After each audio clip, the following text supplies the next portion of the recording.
selamat datang. Jemput masuk, jemput masuk. Hai bang, selamat datang. Selamat datang bang. Abang daripada mana ni? Daripada sini ya bang, daripada Kelang.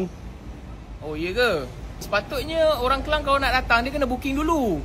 Sebab kita orang kena standbykan security guard semua yang cukupnya sebelum korang datang. So bang, abang nak curi yang mana satu? Maksud saya abang nak beli yang mana satu dekat sini? Saya datang nak tengok pintu bang. Katanya murah kat ni. Memang murah bang. Kita dekat sini ada sliding door. Kita ada tingkap pun bang dekat sini. Lepas tu, Lep, kau jaga sikit barang-barang kat situ. Abang ni kejap lagi dia nak lalu sana tau. Kejap lagi hilang tak barang tu. Tengok ni. Kita orang sliding door macam ni pun kita orang ada. Lawa kan? Lawa bang, lawa. By the way macam mana buka lock dia tadi? Kena beli dulu bang. Baru kita orang ajar. Kita pintu macam ni kita orang jual 899 je bang. Oh 899 je. Lepas tu abang datang dekat sikit bang. Okey, baru CCTV nampak. Tadi blind spot. Kita ada macam ni. Kita ada macam ni pun juga bang. Saya sendiri pun pakai ni dekat rumah saya. Kita duduk Kelang kan bang kan. Kelang kan Darul Columbia.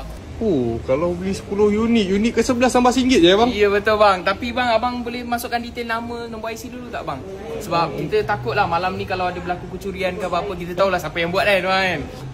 Betul. Memang semua orang macam ni? Ya, tak Kelang je. Dia suka gila yang white oak yang macam ni. Ini. Jangan bang, jangan. Security. Turun. Apa ni bang? Bang. Saya nak tunjuk phone ni. Saya nak buat cloud phone, nak tunjuk rumah saya sesuai tak macam ni. Ini bang. Yang ni ke?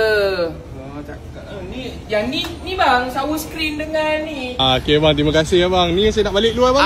Itulah bang, sebelum balik kita nak buat last check jap bang. Last check. Okey jap saya check. Saya tak ada beli apa-apa bang.